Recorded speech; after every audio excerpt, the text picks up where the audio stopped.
Certo senhor estava visitando a casa nova de seu irmão. E enquanto conhecia cada cômodo, cada novo espaço devidamente decorado, seu sobrinho de 6 anos lhe servia de guia. De repente ele parou diante de uma porta belíssima e perguntou ao menino: meu filho, para onde dá esta porta? Eu gostei dela. Seu sobrinho respondeu: tio, é a porta que dá para os fundos, mas meu pai não quer que abra, pois como venta muito aqui, quando a porta fica aberta, a sala fica toda suja. Eu entendi, meu filho. Continuou o Senhor: não vamos abrir a porta, porque quem manda aqui é o papai, certo? O menino de 6 anos respondeu: sim, é o papai, mas eu bem gostaria que não fosse. Eis o pecado da rebeldia no coração de uma criança. Sim, meu pai é o líder da família, mas às vezes eu gostaria que ele não fosse. As crianças não são as únicas. Nós todos temos alguma rebeldia no coração. Você e eu sabemos o que tem de ser feito, mas nem sempre fazemos. Nós entendemos que, biblicamente, devemos respeitar, obedecer e seguir as autoridades instituídas por Deus.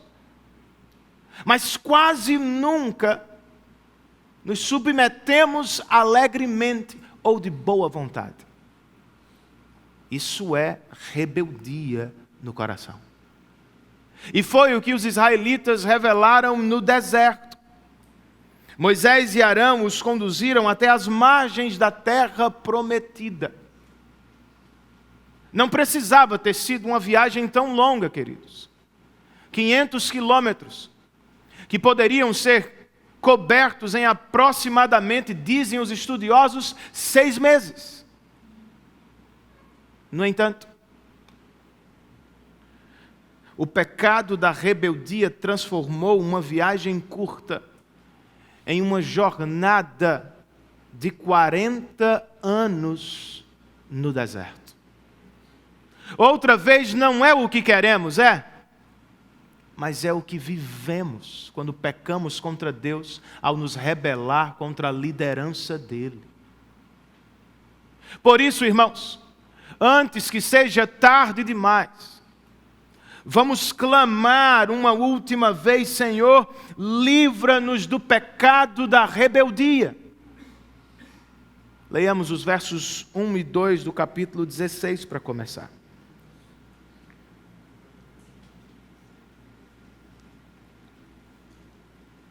Todos encontraram o texto? O amém na igreja presbiteriana é para dentro, é silêncio. Eu entendi. Corá, filho de Izá, neto de Coate, bisneto de Levi, reuniu Datã e Abirão, filhos de Eliabe e On, filho de Pelete, todos da tribo de Ruben. E eles se insurgiram contra Moisés. Com eles estavam 250 israelitas, líderes bem conhecidos na comunidade e que haviam sido nomeados membros do concílio. Vamos orar mais uma vez? Senhor, nós nos aproximamos de Ti com temor e tremor. Pois por mais que não gostemos da ideia, nós todos temos alguma rebeldia no coração. Mas por graça, Senhor, ouça as nossas orações. Nós não queremos ficar no deserto. Livra-nos também deste pecado. Espírito Santo, nós dependemos de Ti. Eu para falar, toda a igreja para ouvir e responder de maneira apropriada. Por isso nós nos colocamos em tuas mãos e declaramos que nós confiamos na tua ação entre nós. Nós pedimos tudo isso, ó Deus e Pai, em nome de Cristo e para o louvor da glória dele. Amém.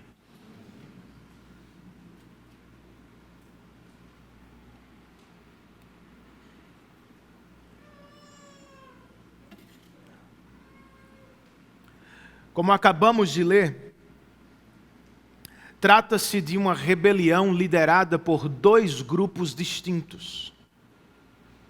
De um lado você tem Corá e os levitas, do outro você tem Datã e Abirão e os rubenitas. O primeiro grupo se levantou contra a liderança religiosa de Arão, o sumo sacerdote. O segundo, contra a liderança civil de Moisés, o líder de todo o povo. E não é uma coincidência ter esses dois grupos juntos em uma mesma rebelião. Como destacou certo comentarista, esses dois grupos são vizinhos no acampamento. Eles estão sempre lado a lado na distribuição das tribos. Suas tendas sempre estão armadas ao lado sul do tabernáculo do Senhor. Por isso, diz o mesmo autor, bem que poderíamos chamar este episódio de a rebelião do lado sul. Seja como for, irmãos, Corá, Datã e Abirão se insurgiram contra Moisés e Arão. E o resultado, infelizmente, será trágico. Ao final desta rebelião, mais de 15 mil pessoas estarão mortas no deserto. Que o Senhor nos livre de tal fim e que nenhum de nós seja encontrado entre os rebeldes impenitentes no dia do juízo de Deus. Este pecado pode ser muito danoso. Por isso eu e vocês precisamos fazer alguma coisa. Na verdade, nós precisamos que alguém faça por nós. Nós precisamos ser libertos, salvos do pecado da rebeldia. Como acontece? Vamos ouvir com atenção a instrução da Escritura, irmãos. Comecemos pelo pecado do povo de Israel. Depois de unidos, os dois grupos, verso 3 do capítulo 16.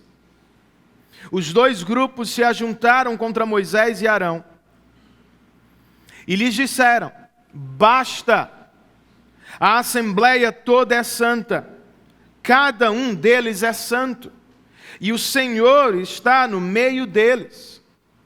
Então, por que vocês se colocam acima da assembleia do Senhor? O que vocês acham? Eles estão certos ou errados? Em parte certos, em parte errados. Este é um caso clássico do que chamamos na lógica de conclusão falsa, construída a partir de uma premissa verdadeira. Sim, obviamente, em um sentido, todos os israelitas são santos. E sim, em um sentido, Deus está no meio de toda a assembleia, mas não. Não foi Moisés quem se colocou acima do povo, irmãos. Foi Deus quem o fez. Os israelitas podem ser iguais no valor que têm para Deus, mas não são iguais nos papéis que receberam dele. Deus ainda tem uma estrutura de governo, de liderança, de autoridade, foi instituída por Ele. Ao ouvir a queixa dos rebeldes, verso de número 4, Moisés prostrou-se rosto em terra, revelando total total dependência do Senhor. E depois ele disse, primeiro aos levitas, a Corá e a todos os seus seguidores: pela manhã o Senhor mostrará a quem lhes pertence, e fará aproximar-se dele aquele que é santo, o homem a quem ele escolher. Você, Corá, e todos os seus seguidores deverão fazer o seguinte: peguem incensários, e amanhã coloquem neles fogo e incenso perante o Senhor. Quem o Senhor escolher será o homem consagrado. Basta levitas. Os levitas devem ter tomado um baita de um susto, irmãos, pois provavelmente se lembraram dos filhos de Arão, Nadab e Abiú. Ambos eram sacerdotes.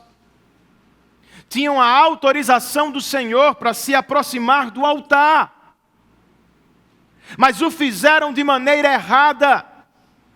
Trouxeram diante de Deus fogo estranho e pagaram por isso com a própria vida. Se Deus tratou assim os sacerdotes que podiam se achegar, o que não fará aos levitas que não podem se aproximar tanto quanto os sacerdotes? Mas qual era mesmo o problema deles? Por que estavam se levantando contra Moisés e Arão? Verso de número 8.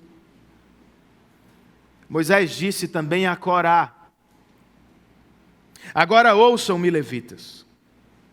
Não lhes é suficiente que o Deus de Israel os tenha separado do restante da comunidade de Israel e os tenha trazido para junto de si, a fim de realizarem o trabalho no tabernáculo do Senhor e para estarem preparados para servir a comunidade?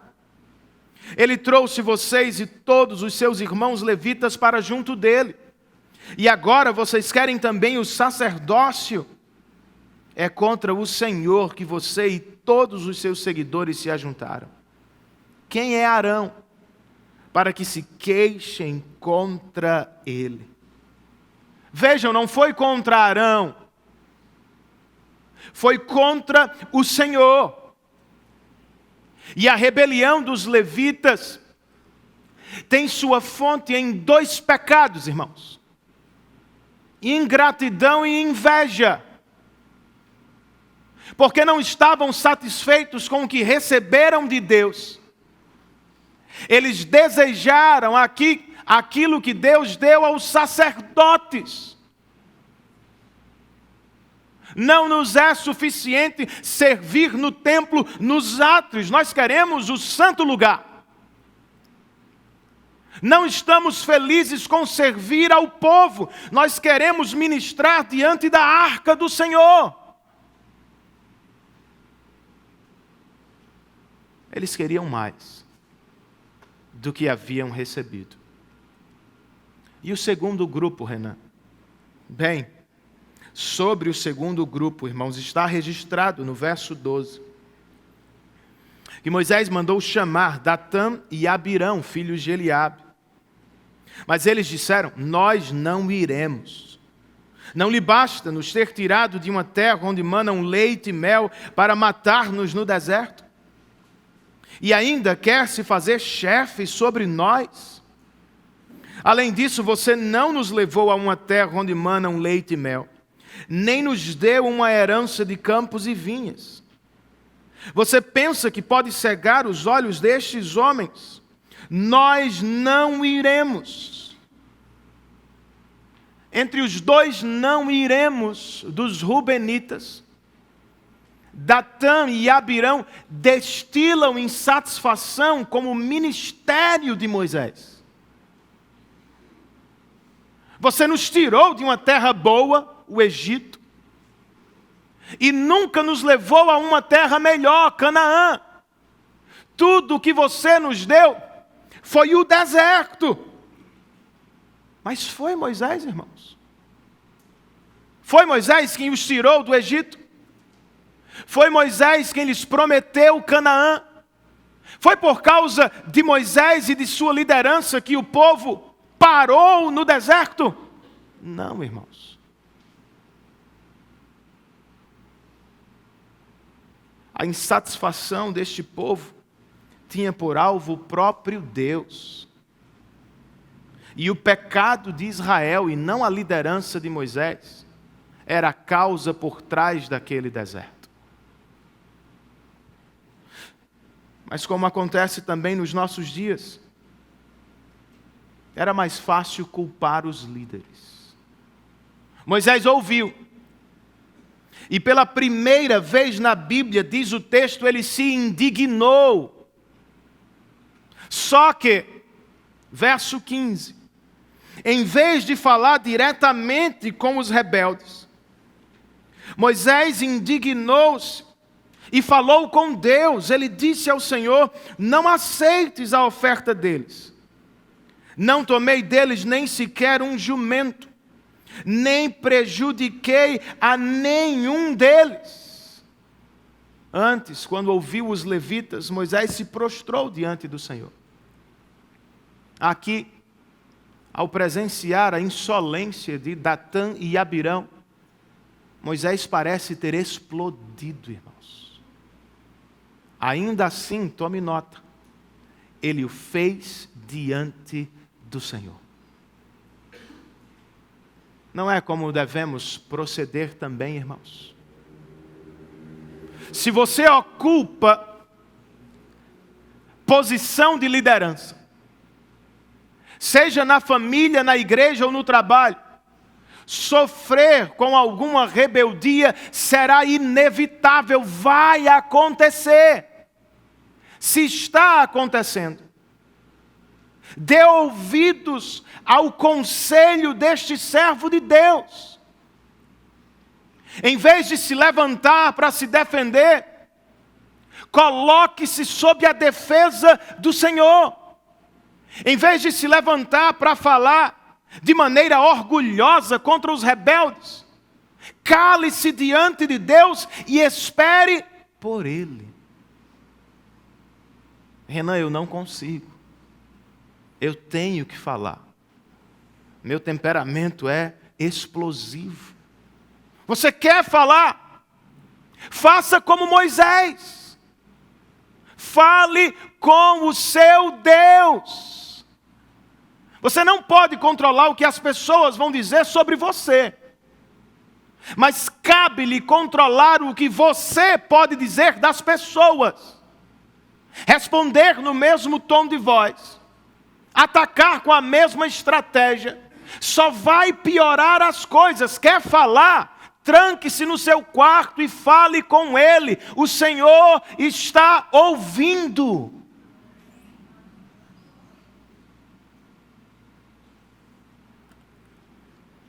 Agora, por que nós nos rebelamos, irmãos? Desejar a liderança não é pecado. Porque a desejamos, pode ser. Os levitas não estavam felizes com o ministério que receberam. Os rubenitas estavam insatisfeitos com o resultado do ministério de Moisés. Os primeiros não precisavam ser sacerdotes para servir, deveriam estar servindo como levitas. Os últimos não dependiam de mais poder para liderar, eles já estavam em posição de liderança. Mas porque foram tomados por este pecado, o pecado da rebeldia, uns querem mais visibilidade, outros querem mais poder.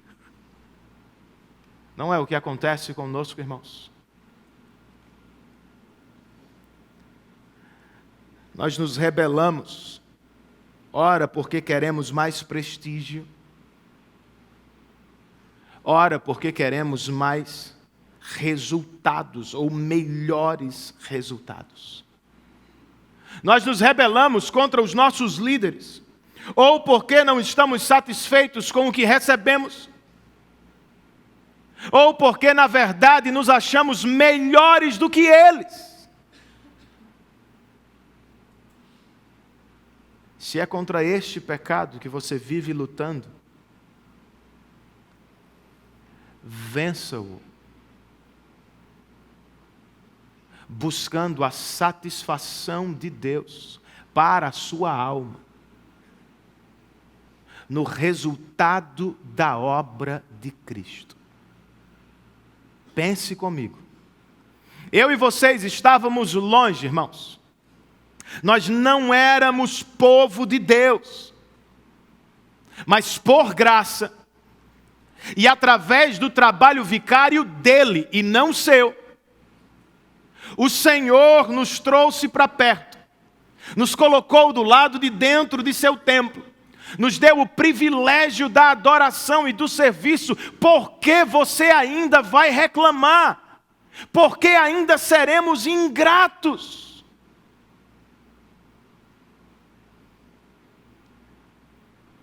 Se você não está tão perto do púlpito quanto gostaria de estar, lembre-se, você já está perto de Deus tanto quanto podia estar por causa de Cristo. Se as pessoas aqui ou lá fora não lhe veem, não lhe aplaudem pelo trabalho que você faz, se dê por satisfeito com o Evangelho. Por causa de Cristo, Deus o viu e o aprovou para todo sempre, meu irmão. Estejamos satisfeitos com os resultados da obra de Cristo. Os rubenitas diziam: Moisés, você não nos deu uma terra prometida, nos presenteou como um deserto. Que ministério de sucesso é este? Eles foram rebeldes e pragmáticos, irmãos. Não vamos segui-los. Em vez de culpar a liderança por nossos desertos,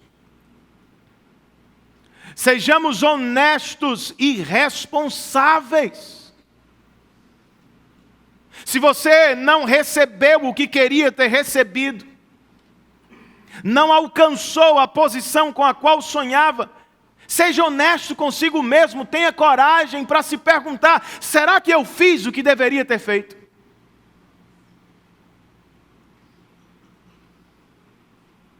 Ou será que eu não fiz o que deveria ter sido feito?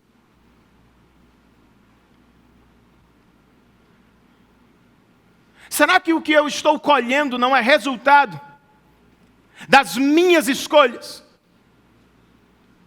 talvez irresponsáveis? Em vez de apontar aquele que está acima de você, na igreja, no trabalho ou da família, aponte-se para si mesmo, meu irmão. Tenha coragem de se olhar no espelho e veja por que você parou, por que você não subiu, por que você não alcançou. Nem sempre são os líderes que estão errados. Às vezes sou eu. E se estamos falando, irmãos, de resultados na igreja, tenhamos isso sempre em mente. Os nossos resultados não são avaliados por parâmetros pragmáticos. Uma empresa deve ser avaliada por seus números. Um time de futebol por seus títulos. A propósito, me permitam o seguinte: o São Paulo nunca voltou do Mundial como vice. Eu avisei, pode ganhar, mas pode perder. O time tem que ser avaliado por sua história de títulos. Até agora só o meu é 6-3-3. A empresa onde você trabalha precisa de metas. Deve alcançar os números. Eu sei disso. Mas na igreja, irmãos, a nossa avaliação é diferente. Nós somos avaliados aqui por fidelidade à palavra de Deus e por amor ao povo dele. Ela pode ser maior ou menor. Ela pode ter 100, 500 ou 2.000. O que vale é fidelidade a Deus e sua palavra, amor e serviço a seu povo. Que o Senhor nos ajude com isso. Depois de conhecer o pecado do povo de Israel, ouçamos a resposta de Deus, irmãos.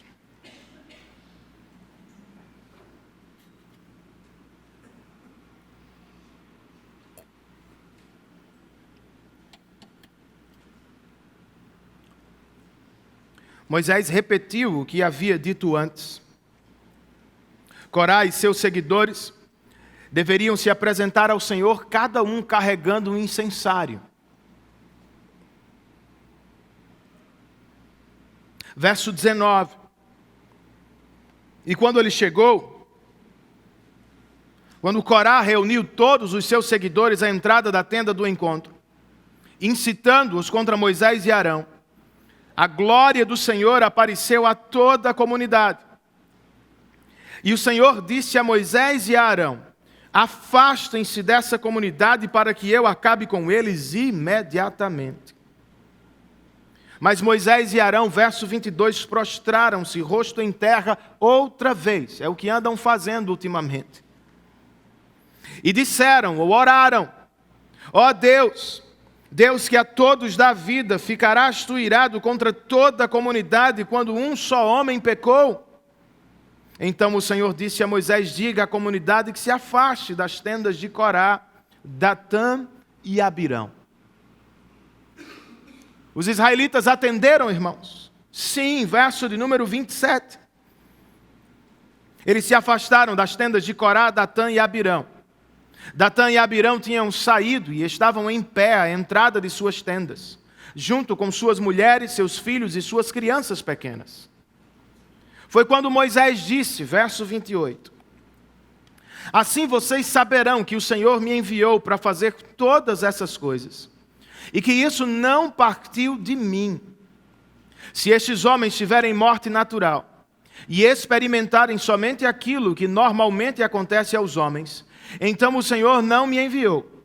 Mas, se o Senhor fizer acontecer algo totalmente novo, e a terra abrir a sua boca e os engolir, junto com tudo que é deles, e eles descerem vivos ao Sheol, ou à sepultura, então vocês saberão que estes homens desprezaram o Senhor. Assim que Moisés acabou de dizer tudo isso, o chão debaixo deles fendeu-se, e a terra abriu a sua boca e os engoliu, juntamente com suas famílias, com todos os seguidores de Corá e com todos os seus bens. Desceram vivos à sepultura com tudo o que possuíam. A terra fechou-se sobre eles e pereceram, desaparecendo do meio da assembleia. Diante dos seus gritos, todos os israelitas ao redor fugiram, gritando: a terra vai nos engolir também. Então veio fogo da parte do Senhor e consumiu os 250 homens que ofereciam incenso. Ironicamente, comenta certo autor, os rubenitas que queriam subir na vida através do poder acabaram descendo à sepultura. E os levitas, que queriam ser como os sacerdotes, oferecer incenso a Deus, terminaram queimados eles mesmos. Só sobrou o incensário. E com ele, verso 40, o sacerdote Eleazar fez um memorial para os israelitas. Com que propósito, irmãos? A fim de que ninguém que não fosse descendente de Arão queimasse incenso perante o Senhor. Por que não? Para não sofrer o que Corá e os seus seguidores sofreram. Espero que tenham aprendido a lição, irmãos. Muito mais, eu espero que eu e você estejamos dando ouvidos à mensagem da palavra de Deus. O pecado da rebeldia pode nos custar caro. Como consequência, eu e vocês podemos terminar sozinhos na vida. Foi o que Corá, Datã e Abirão viveram. Ouviram do próprio Deus: afastem-se deles. Alguém comentando o texto escreveu: se você é alguém continuamente difícil de ser liderado, os líderes acabam recuando. Eles cansam de tentar. Eles desistem. Será que não é o que você está vivendo no seu casamento, minha irmã? Seu marido é um pecador, eu não tenho dúvida. Mas também não há dúvida sobre o seu estado. Você também é.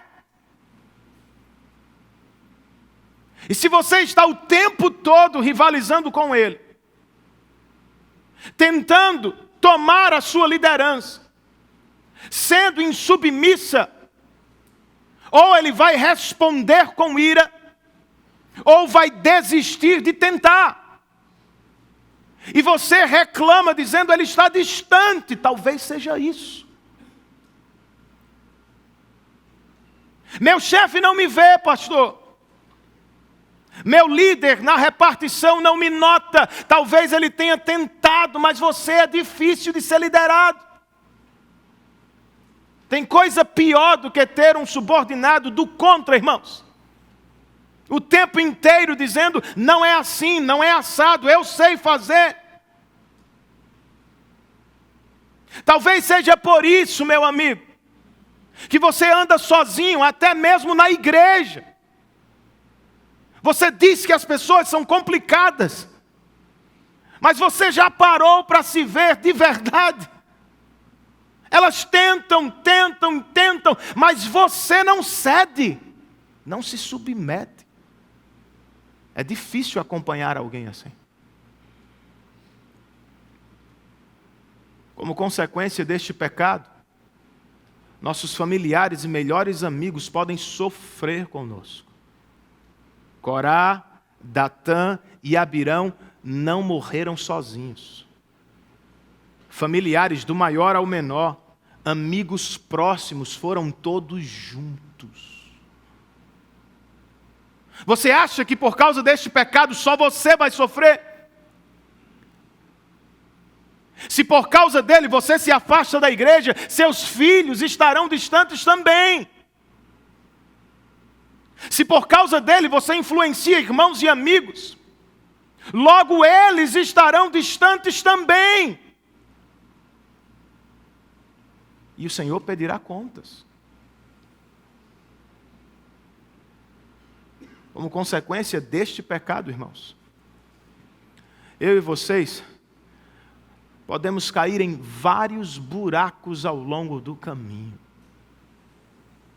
Os rubenitas se achavam poderosos. Embora tenham perdido o lugar de destaque das tribos por causa do pecado de Ruben, ainda se sentiam os primeiros. E do lado de fora eram poderosos mesmos. Mas de repente a terra se abriu e os engoliu vivos. Às vezes é como você vive, como eu ando. Nós atuamos, performamos, nos apresentamos como se fôssemos grandes, poderosos, sábios. E vamos levando a vida do lado de fora, sem perceber o que está do lado de dentro. Se há alguma rebeldia no nosso coração, em algum momento a erosão do Senhor vai nos alcançar.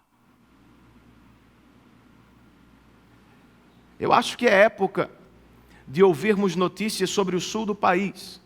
Tempestades, ventanias, e de repente enchentes e estradas inteiras caem. Aos nossos olhos elas estão perfeitas. Foram bem construídas. Mas talvez as pessoas não estejam vendo buracos que estão sob as estradas. Com a força das águas, com o excesso das águas, eles abrem. Tenha cuidado, que a sua vida exterior esteja combinando com a interior.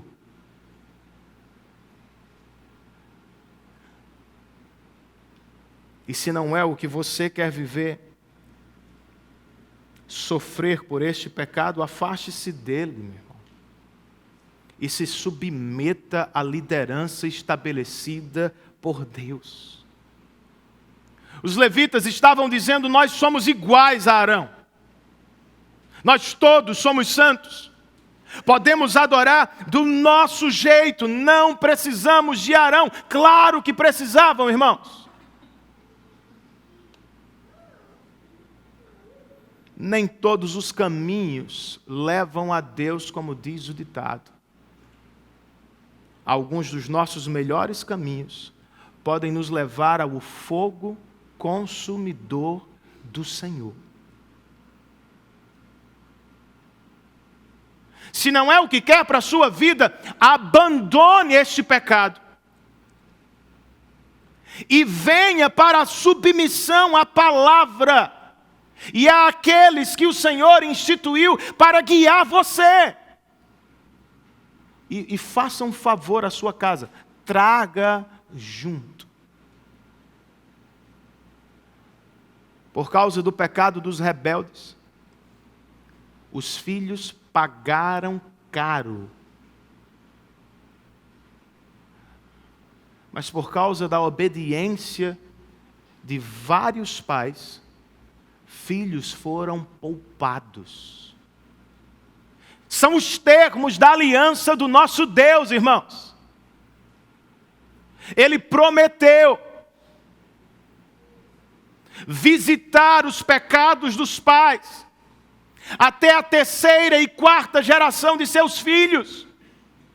Mas Ele prometeu abençoar os filhos dos pais piedosos para todo sempre. Se você quer o bem da sua família, traga inteira para a submissão da palavra. Alguns filhos devem ter ido nos braços das mães. Eram pequenos. Outros foram guiados pelas mãos de seus pais. Alguns adolescentes foram alegremente. Outros foram forçados, empurrados, não importa. Todos escaparam.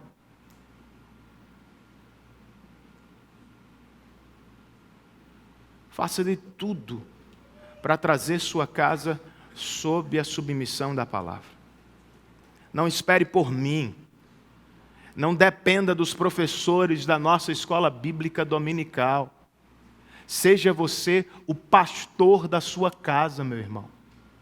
Minha irmã, seja professora de Bíblia do seu filho. É sua responsabilidade. Dê você o exemplo em casa de submissão à palavra. Como você espera que seu filho seja submisso se você não é? E não negocie este dia. O que estamos fazendo? O culto não é só para adultos, é para os nossos filhos. Pastor, mas ele não entende, não importa. Ele já sabe que isso é importante para mim. Ele já sabe que o culto é importante para você. Você não faz outra coisa no domingo. Pela graça de Deus, irmãos, a obediência dos pais pode abençoar os filhos. E uma curiosidade da graça para terminar esta divisão. Embora Datã e Abirão, com toda a sua descendência, tenham sido cortados de maneira definitiva de Israel, a descendência de Corá foi poupada, irmãos. Quando o autor deste livro registra seu segundo censo, que divide o texto, para surpresa do leitor mais atento, os filhos de Corá estão lá. Eles foram poupados do fogo do Senhor e se tornaram parte da geração que foi morar em Canaã. O que você acha que aconteceu? Eles atravessaram a rua, irmãos. Eles deixaram as tendas da rebeldia de seus pais e se aproximaram do tabernáculo da salvação.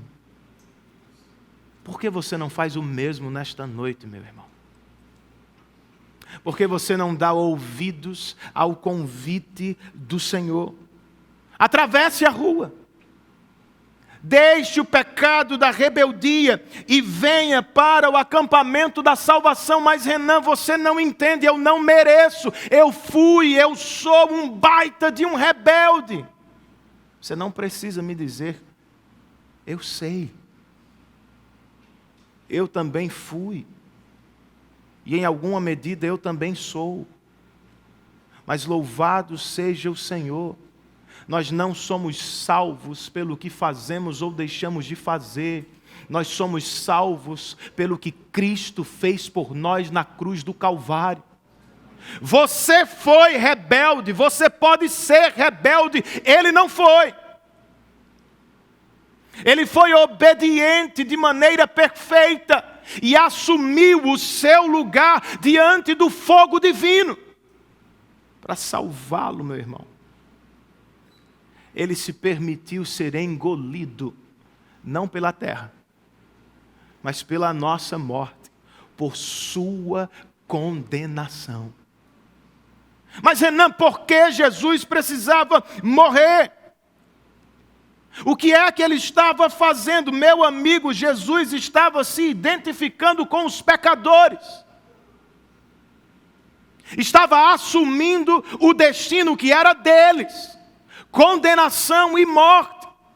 Para que pela graça os pecadores pudessem receber o destino que era dele.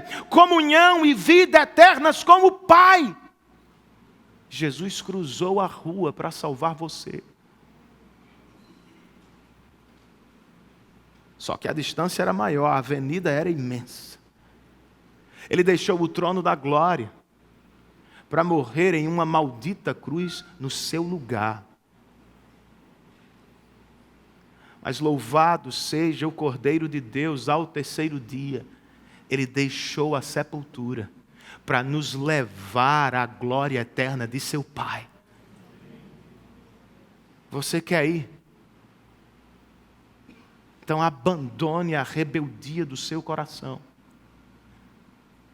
e se submeta ao que Deus fez por você em Cristo Jesus.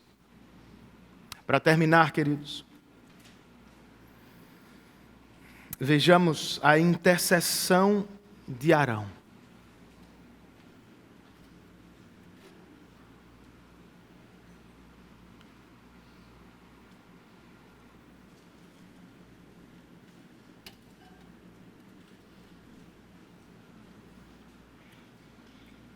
A terra engoliu os rubenitas. O fogo consumiu os levitas. E os israelitas viram tudo.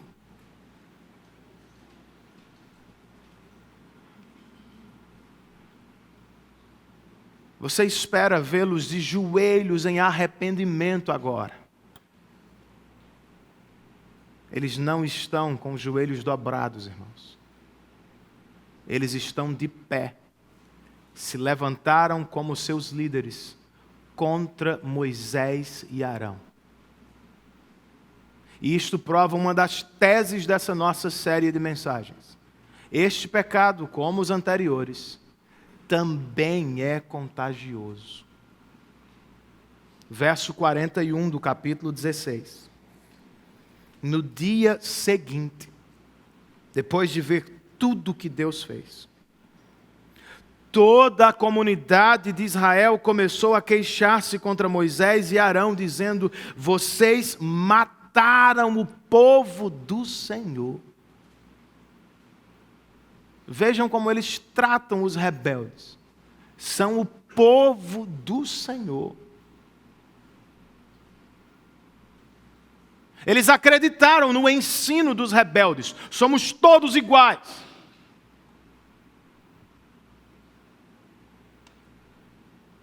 E Deus não tem o direito de fazer o que Ele fez.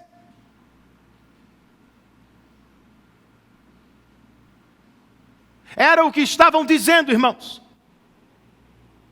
Ao menos na atitude que tomaram.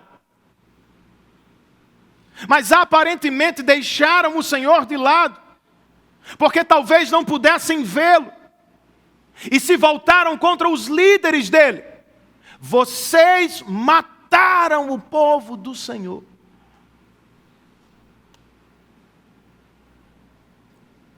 O pecado da rebeldia passou dos líderes para a congregação. Quando, porém, verso 42, a comunidade se ajuntou contra Moisés e contra Arão, eles se voltaram para a tenda do encontro. Repentinamente a nuvem a cobriu e a glória do Senhor apareceu. Então Moisés e Arão foram para a frente da tenda do encontro, e o Senhor disse a Moisés: saia do meio dessa comunidade para que eu acabe com eles imediatamente. Repentinamente. E imediatamente sugerem o seguinte: o tempo acabou para esse povo. Não há mais diferença entre os líderes e o povo. Para Deus são todos iguais, igualmente rebeldes e merecem o mesmo castigo.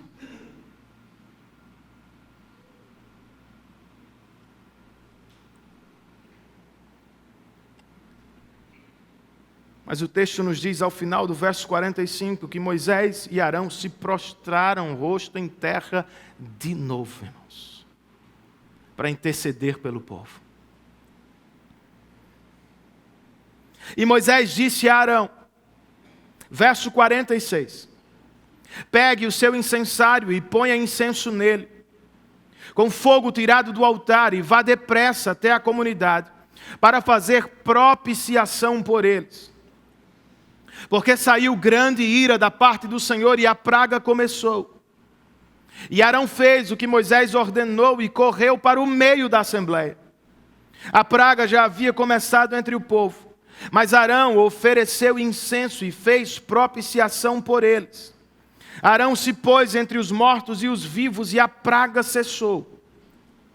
Foram 14.700 os que morreram daquela praga, além dos que haviam morrido por causa de Corá.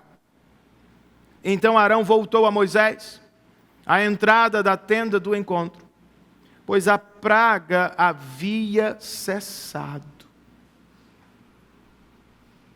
Diferentemente de Corá, irmãos, Arão, que era autorizado para ministrar, fez o que tinha de ser feito.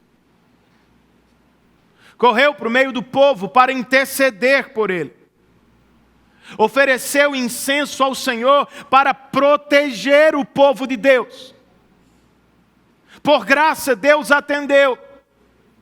E embora muitos tenham morrido naquele dia, muitos outros foram poupados, através da fidelidade de um homem que fez o que fora chamado para fazer.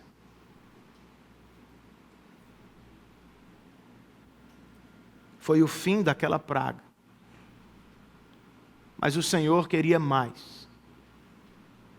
Ele queria pôr um fim nos pecados do deserto. Por isso, verso 1 do capítulo 17. O Senhor disse a Moisés: peça aos israelitas que tragam 12 varas, uma de cada líder das tribos. Escreva o nome de cada líder em sua vara. Na vara de Levi, escreva o nome de Arão, pois é preciso que haja uma vara para cada chefe das tribos. Deposite-as na tenda do encontro, em frente da arca das tábuas da aliança, onde eu me encontro com vocês. A vara daquele que eu escolher florescerá, e eu me livrarei desta constante queixa dos israelitas contra vocês.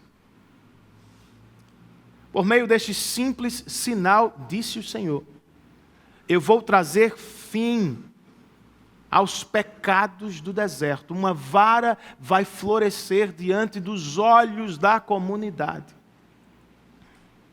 Os israelitas vão ver se todos são iguais em valor e papel, ou se eu estou certo em ter a minha ordem de autoridade e liderança. Eles fizeram segundo ouviram, irmãos. E diz o verso 8 do capítulo 17, que no dia seguinte Moisés entrou na tenda e viu que a vara de Arão, que representava a tribo de Levi, tinha brotado, produzindo botões e flores, além de amêndoas maduras. Então Moisés retirou todas as varas da presença do Senhor e as levou a todos os israelitas. Eles viram as varas e cada líder pegou a sua. E o Senhor disse a Moisés, ponha de volta a vara de Arão em frente da arca das tábuas da aliança, para ser guardada como uma advertência para os rebeldes. Isso porá fim à queixa deles contra mim. Além de apontar para a liderança estabelecida de Arão, apontada por Deus, este sinal era sinal de vida para aqueles que iriam se submeter à liderança do Senhor. Curiosamente, irmãos, os israelitas que viram o sinal de vida terminam este texto com medo da morte. O Senhor está prometendo vida àqueles que se submeterem à liderança instituída por Ele. Mas eles dizem a Moisés no verso 12, nós morreremos. Estamos perdidos. Estamos todos perdidos. Todo aquele que se aproximar do santuário do Senhor morrerá. Será que todos nós vamos morrer?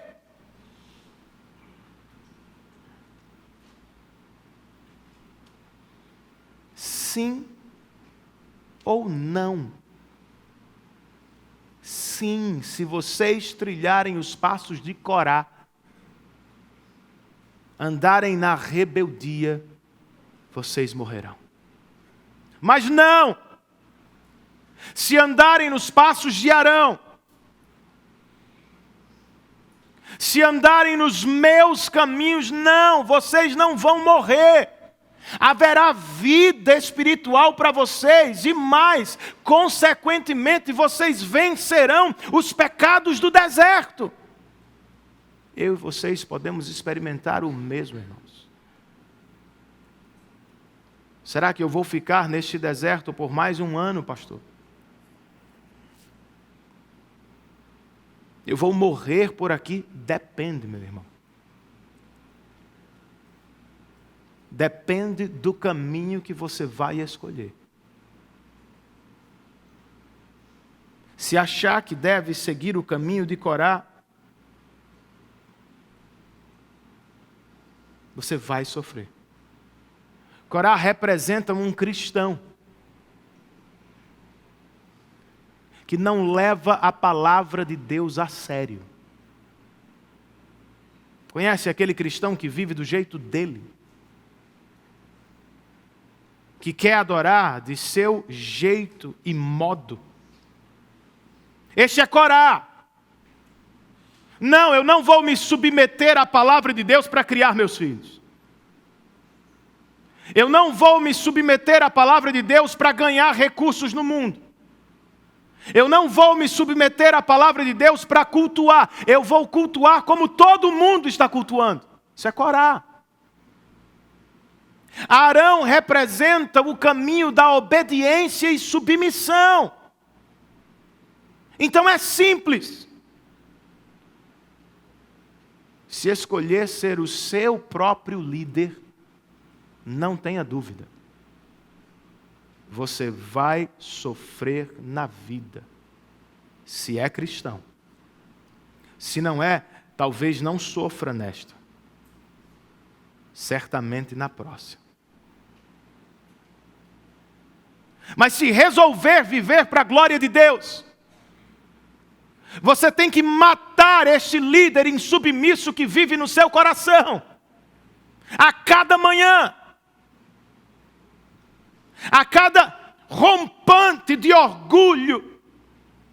Excesso de poder. Atacá-lo. Bater nele. Lembrá-lo de que você não é rei coisa alguma. Você é servo do Todo-Poderoso.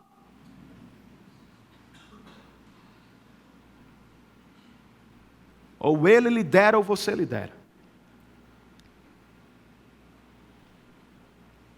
Ou é o seu caminho, ou o caminho de Deus. E nós fazemos muita confusão com isso, irmãos. Por vezes pensamos como os israelitas aqui.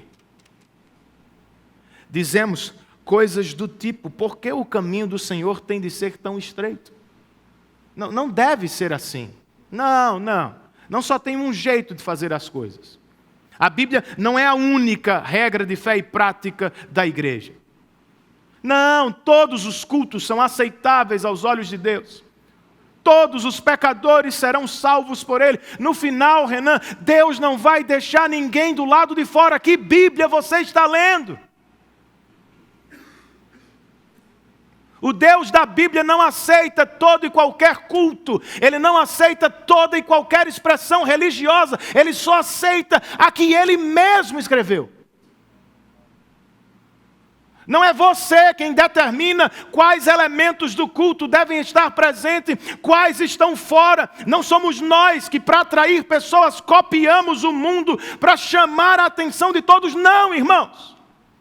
Deus não aceita culto que se parece mais com Hollywood do que com igreja. Ele não aceita culto que não tem os simples elementos da palavra. Não é assim, meu irmão. Leia a Bíblia. Pessoas morreram por tentar cultuar a seu próprio modo. Corá é um deles.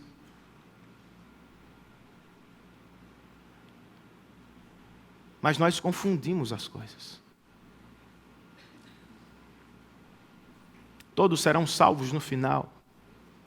Todos são aceitáveis diante de Deus. Não são, irmãos. De Gênesis a Apocalipse, só tem um caminho de salvação. A intercessão de um homem justo. Foi por isso que Arão correu para o meio do povo, lá no acampamento, para pedir a Deus, rogar a Deus pelo povo, fazer propiciação pelo pecado do povo. Foi por isso que Jesus nasceu, meu irmão. Não foi para ser um bebezinho indefeso, bonitinho na noite de Natal, uma coisa encantada, maravilhosa, não. Ele nasceu para morrer. Para se colocar entre um Deus santo e um bando de pecadores que foi eleito por Ele na eternidade.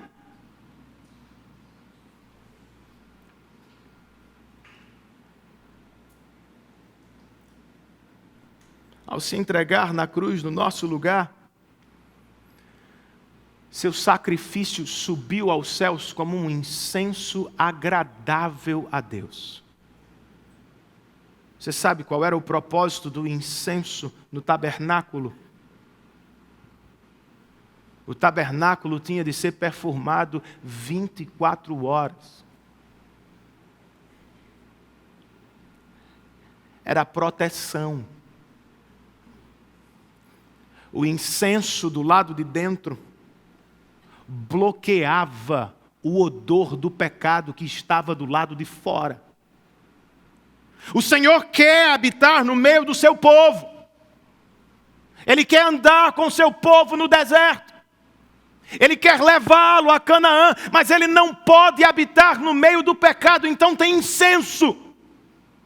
Ele fica do lado de dentro, no cheiro da santidade, no cheiro da justiça, e assim as pessoas estão protegidas do lado de fora. Foi por isso que Arão foi para o meio do povo queimar incenso, proteger a santidade de Deus e salvar alguns pecadores que estavam perdidos. Foi por isso que Jesus foi para a cruz, meu irmão.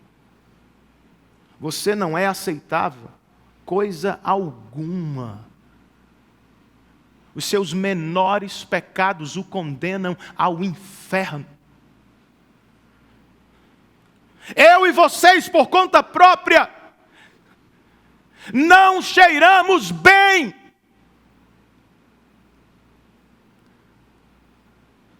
Mas na cruz do Calvário, o aroma da justiça de Deus protegeu rebeldes. O aroma da graça de Cristo nos salvou da condenação eterna. Louvado seja o Cordeiro de Deus que tira o pecado do mundo. Esse é o caminho de Deus. E essa é a mensagem que pregamos, de janeiro a dezembro. Salvação, mediante o Filho perfeito e obediente de Deus. Agora, para fazê-lo, irmãos, com eficácia, nós precisamos às vezes fazer o que Arão fez: ir para o meio do povo. Não foi o que Paulo disse aos Coríntios: nós somos o aroma de Cristo. Para os que estão sendo salvos e para os que estão sendo perdidos. O que implica proximidade. Pregar por trás do púlpito aos domingos é mais fácil. Dar aula na escola bíblica é mais fácil. Pregar no trabalho, na família, na repartição é muito mais complicado, eu sei. Mas nós somos o aroma de Cristo. Ele nos colocou onde estamos com este propósito. É o aroma de Cristo que as pessoas sentem quando estão conosco, de segunda a sexta no trabalho.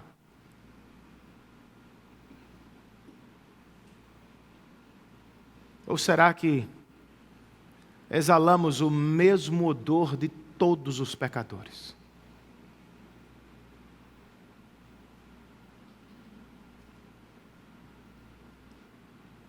Lembre-se, pessoas estão morrendo, irmãos.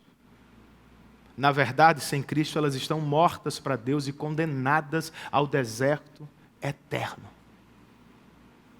Alguém precisa apontar-lhes o caminho da intercessão de Cristo. Elas estão mortas, Renan, estão. Mas Deus é poderoso, irmãos. Ele deu vida à vara de Arão, que também estava morta. Ele pode dar vida aos pecadores para quem pregamos.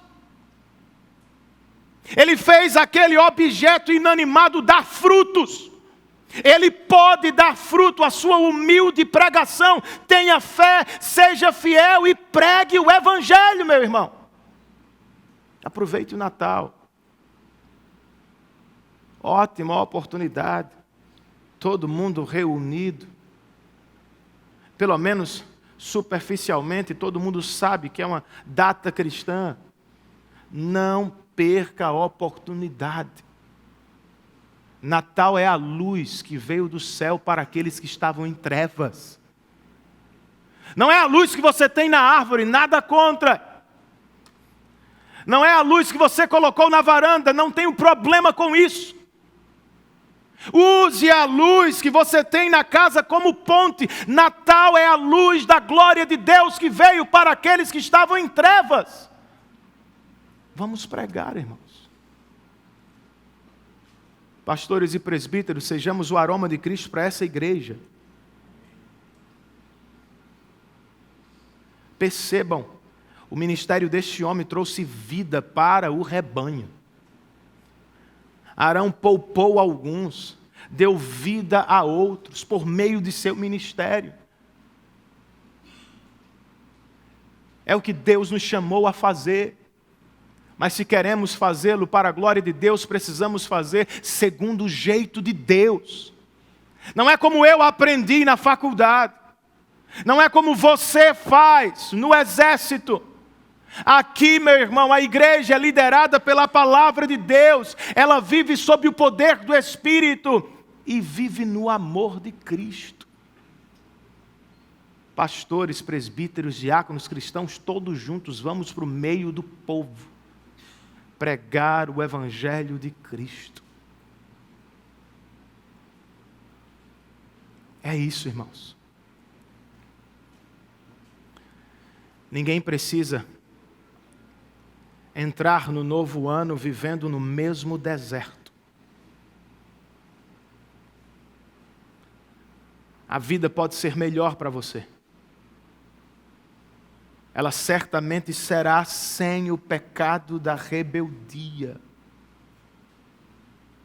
Por isso, em vez de imitar o espírito daquela criança da introdução, meu pai é o líder, mas eu gostaria que não fosse, vamos imitar Moisés e Arão, que constantemente são descritos aqui, prostrados, rosto em terra perante o Senhor. Isso é submissão, meu irmão. E eles estão certos.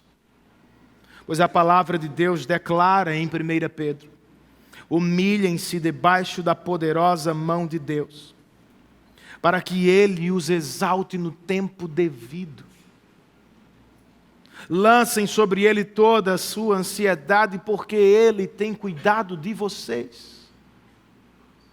É como quer terminar o ano, entrar no novo ano, sob o cuidado de Deus? Coloque-se também sob a liderança dEle. Curve a sua cabeça, feche os seus olhos. Faça uma breve oração respondendo aquilo que você ouviu nesta noite.